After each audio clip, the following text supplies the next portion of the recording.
Imagine floating in warm turquoise water while the largest fish in the ocean slowly glides beneath you. For many tourists visiting the Maldives, swimming with a whale shark is a once in a lifetime experience. Whale sharks can grow up to 12 meters long, making them the largest fish in the ocean. But despite their enormous size, they're gentle filter feeders, feeding mainly on plankton and tiny marine organisms. Their predictable presence has made them a major attraction in marine tourism. The waters around South Ari Atoll are one of the most important whale shark aggregation sites, especially for juveniles who use it as a secondary nursery habitat.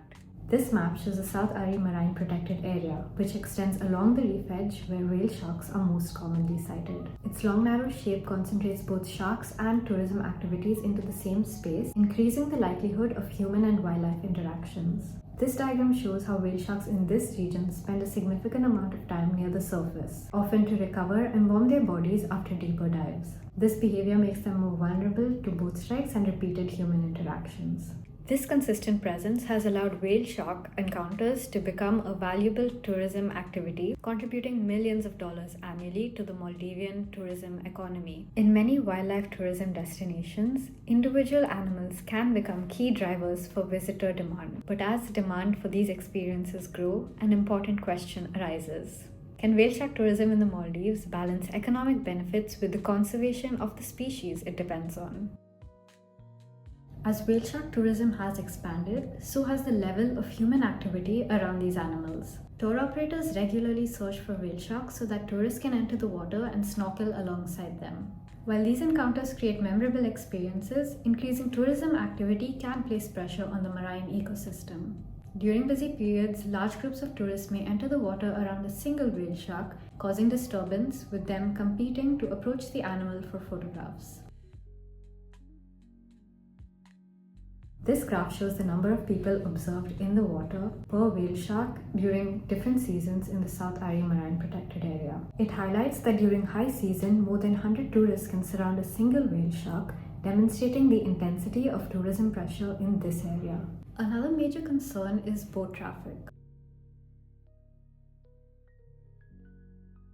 When whale sharks swim too close to the surface, they are vulnerable to collisions with vessels, often leading to injuries. Studies showed that 69% of resident whale sharks had sustained injuries, while 66% of them had multiple injuries recorded.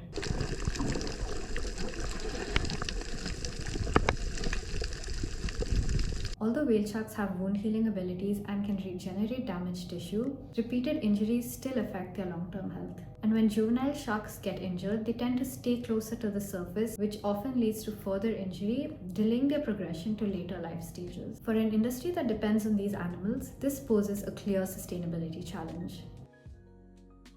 Wildlife tourism creates a complex relationship between conservation and economic development. On one hand, tourism can support conservation by generating revenue, funding research, and creating awareness about the threatened species. However, increased tourism activity does place pressure on wildlife populations. If whale shark populations are repeatedly disturbed or injured, they may alter their behavior or leave the area entirely. For tourism businesses that depend on reliable wildlife encounters, this represents a serious economic risk. Thus, protecting natural resources is key to long-term success of wildlife tourism.